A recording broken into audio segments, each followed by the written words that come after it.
Admiral Chen Wei stared at the holographic display floating before her command chair, watching as another human colony went dark. The 23rd this month. No distress calls, no final transmissions, no survivors. Just silence, where once there had been thriving worlds. "Ma'am?" her communications officer called out, voice tight with barely controlled fear. "We're receiving a transmission from the Hegemony Council." The bridge of the UES Defiance fell silent. In the 3 years since humanity had joined the galactic hegemony, they'd received exactly 4 official communications. Each one had been a demand for tribute, technology, or territory. This would be the 5th. The alien face that materialized in the hologram was as unsettling as ever. High Chancellor Vextar of the Kethlari Dominion possessed 4 eyes arranged in a diamond pattern, each one capable of independent movement. His translucent blue skin seemed to pulse with an inner light that dimmed when he was displeased. Right now, it was barely glowing at all. "Admiral Chen," the Chancellor's voice came through with a mechanical undertone of the universal translator. "Your species has failed to meet the quarterly resource quotas for the 3rd consecutive period. This is disappointing." Reallocated to more productive members of the hegemony, Vextar continued with the casual tone of someone discussing the weather. Their inhabitants have been relocated to labor facilities, where they can contribute more meaningfully to galactic prosperity. Labor facilities. The euphemism hit Chen like a physical blow. Slave camps. They were talking about slave camps. "You can't," she began, but Vextar raised one of his 6-fingered hands. "I can. I have. The question now, Admiral, is whether humanity will accept its revised role in the hegemony winningly, or whether more aggressive reallocations will be necessary." The transmission ended, leaving the bridge in stunned silence. If you're enjoying this tale of humanity's defiance against impossible odds, make sure to hit that subscribe button and ring the notification bell. You won't want to miss what happens next when Admiral Chen makes a decision that will change everything. Chen stood slowly, her mind racing through calculations that seemed impossible.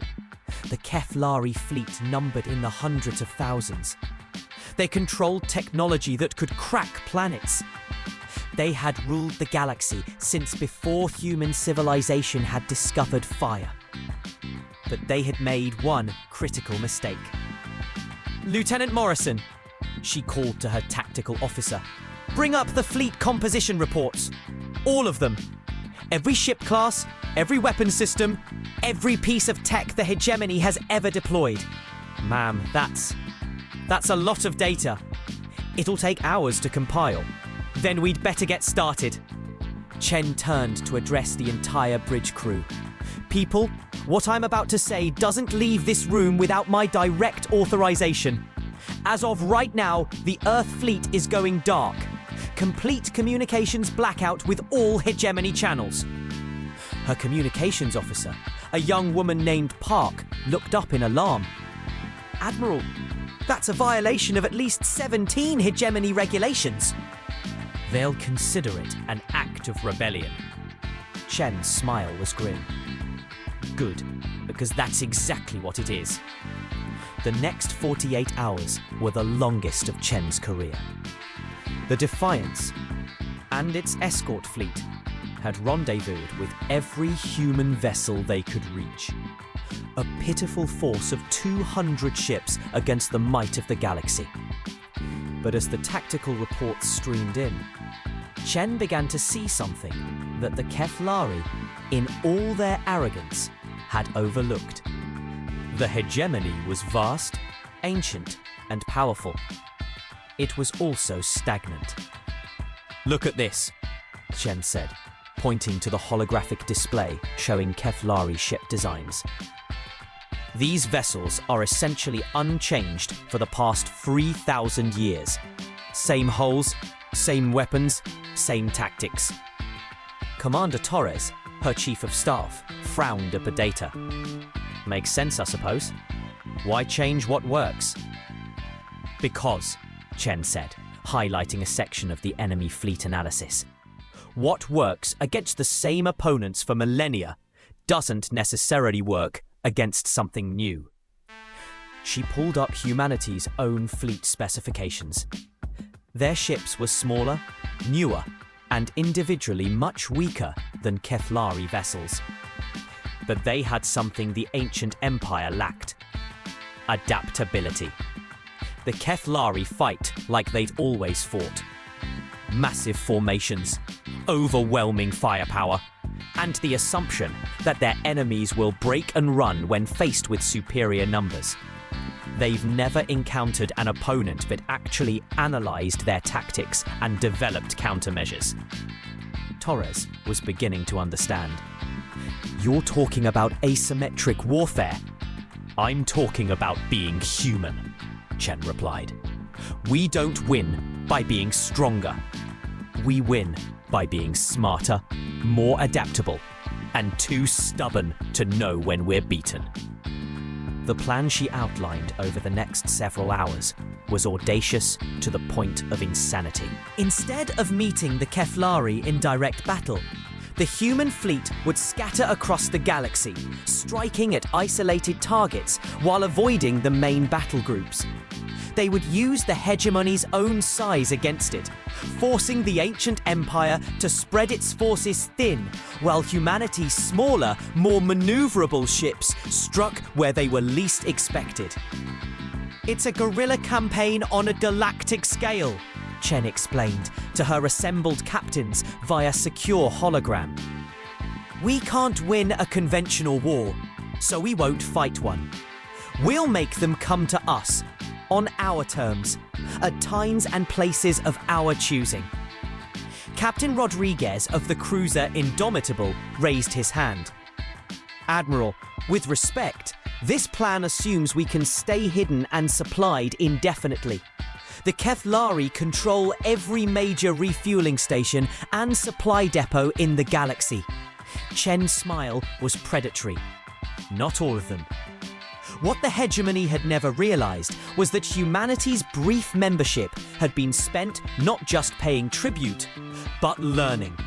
Human engineers had studied every piece of alien technology they could access. Human diplomats had mapped the complex web of alliances and rivalries that held the hegemony together.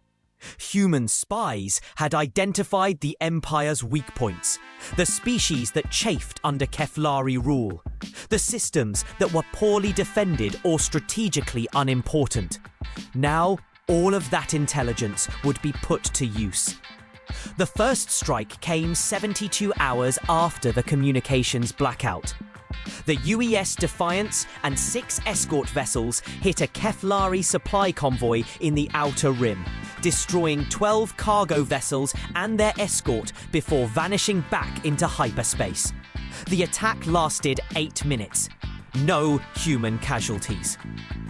The second strike targeted a communications relay station, cutting off an entire sector from the hegemony command structure for 3 days before repairs could be completed. The third strike was different. Chen watched from the bridge of the Defiance as her boarding teams transferred the last of the rescued humans from the Keflari labor facility on Gexmore. 4,000 souls who had been written off as acceptable losses, now free, and very, very angry. Admiral, her Marine commander reported, the facility's been evacuated. No Keflari survivors. That last part hadn't been planned, but Chen found she couldn't bring herself to care. The images her teams had transmitted from inside the facility, the conditions these people had been forced to endure, had eliminated any sympathy she might have felt for their captors. Take a moment to like this video if you're as fired up as I am about humanity's refusal to bow down. And drop a comment letting us know your favourite strategy game or war movie that captures this same spirit of tactical brilliance against overwhelming odds. The Keflari response was predictably massive and predictably ineffective. Chancellor Vextar deployed a fleet of 50,000 vessels to hunt down the human terrorists, but they were hunting ghosts. By the time the vast armada arrived at the site of an attack, the human ships were already 3 systems away, preparing for the next strike. What the Kethlari didn't expect was how quickly the rebellion would spread. The first non-human species to join the uprising were the Veltai, a reptilian race that had been conquered by the hegemony barely 2 centuries earlier. Their homeworld still bore the scars of orbital bombardment, and they had been waiting for any opportunity to strike back. When human ships arrived offering weapons and tactical support in exchange for intelligence and safe harbour, the Veltai leadership didn't hesitate. Within weeks, similar alliances had been forged with a dozen other subjugated species. The galaxy, which had seemed monolithically under Kethlari control, began to fracture along lines of resentment that had been building for millennia.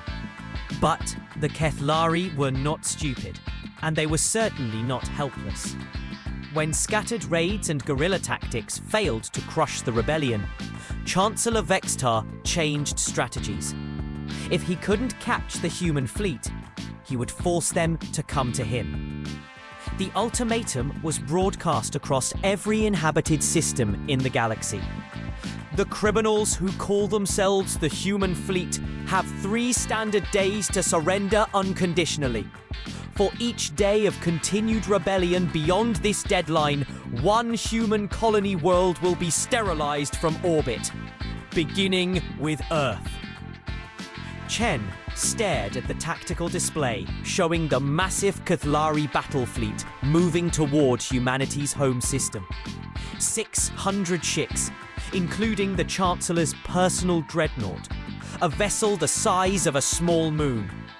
The Sol system's defences, such as they were, wouldn't last 10 minutes against such a force. "They're calling our bluff," Commander Torres observed grimly. "No," Chen replied, her voice deadly calm. "They just made the biggest mistake in Kethlari history." The plan she outlined to her captains made the original guerrilla campaign look conservative by comparison. Every human ship in the fleet would converge on the Sol system, not to defend it, but to spring the largest trap in galactic history. "You want to use Earth as bait?" Captain Rodriguez asked. "I want to use the Kethlari's arrogance as bait," Chen corrected. "They're so certain of their superiority that they're bringing their entire command structure to personally oversee humanity's destruction.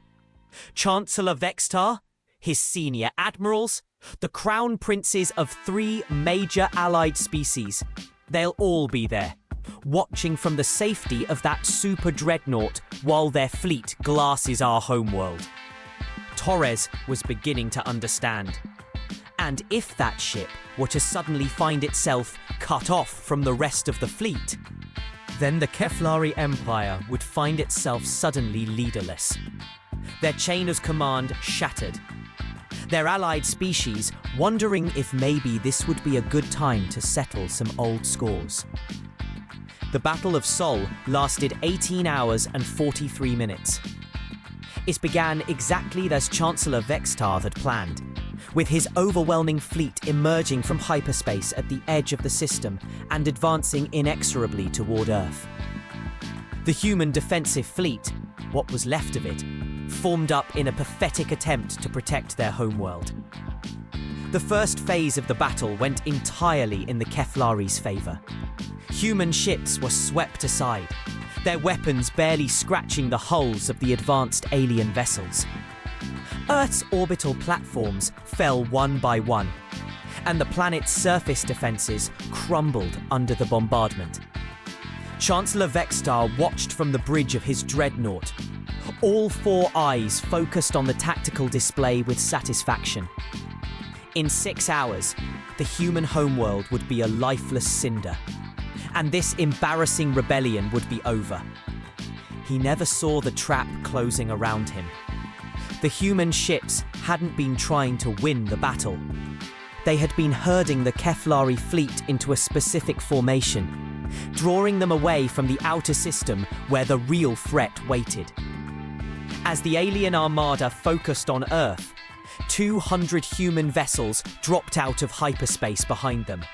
But these weren't warships, mining vessels, and colony transports.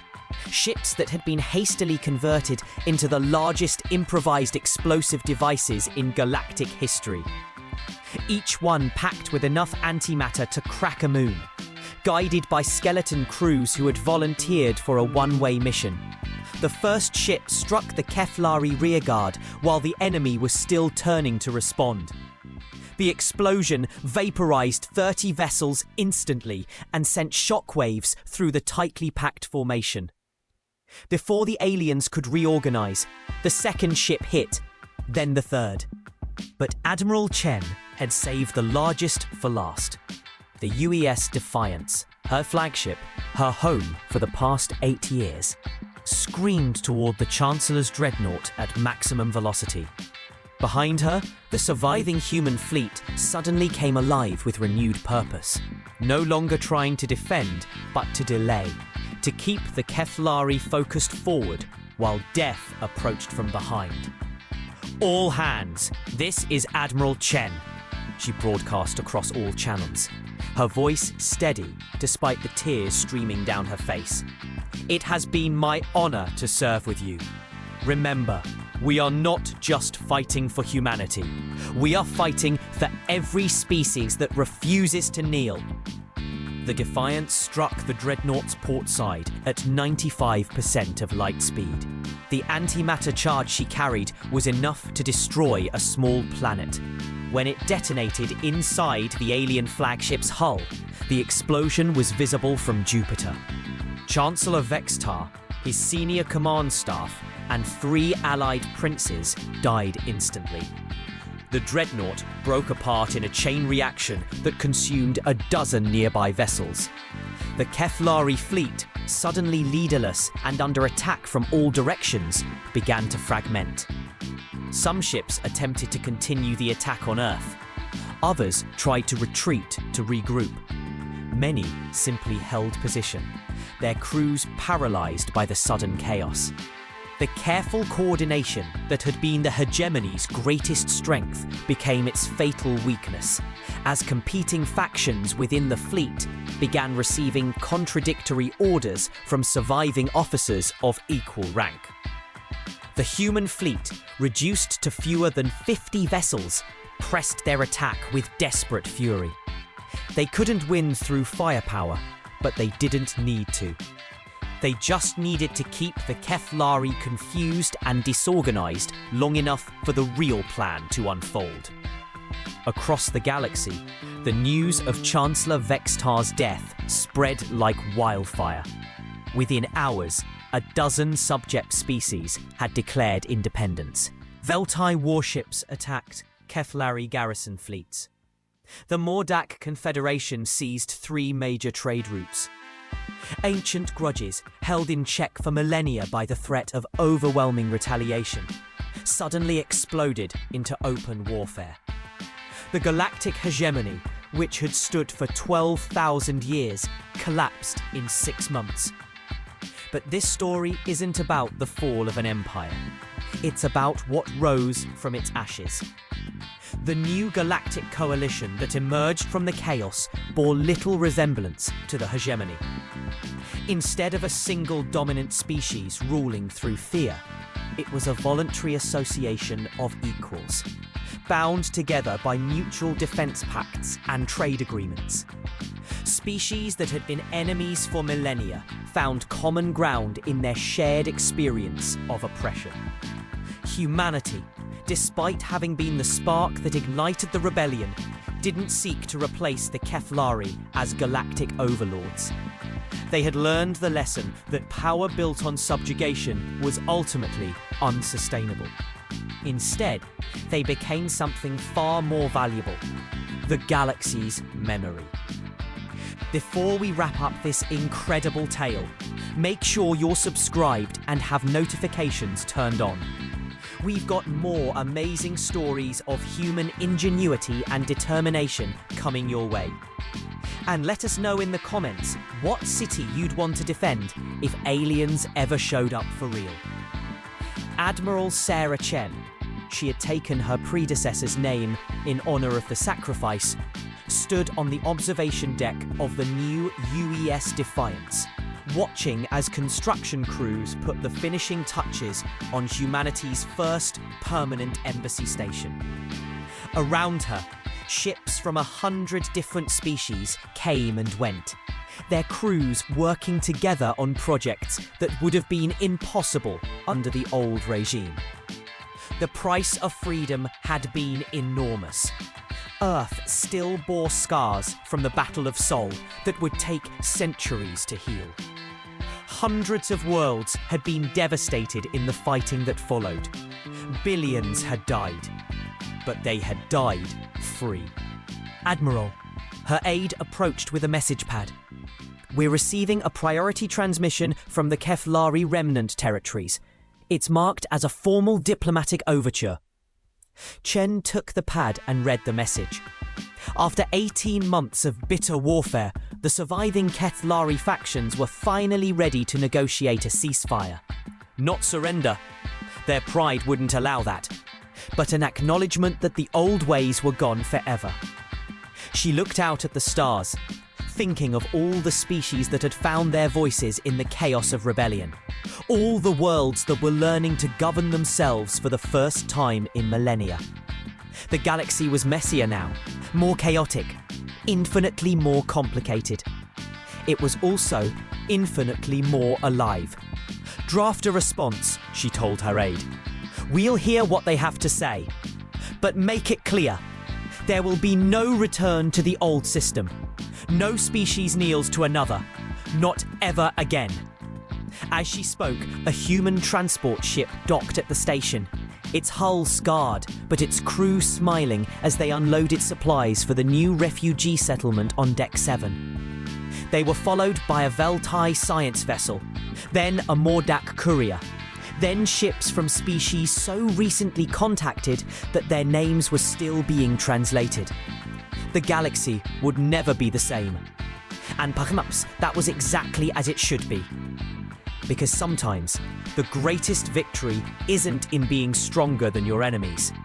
Sometimes, it's in proving that even the smallest voice, raised in defiance of injustice, can echo across the stars and inspire others to find their own courage. The humans had returned from the brink of extinction not as conquerors, but as liberators. Not as overlords, but as equals among equals. And in doing so, they had achieved something that no empire in galactic history had ever managed. They had made the universe a little more free.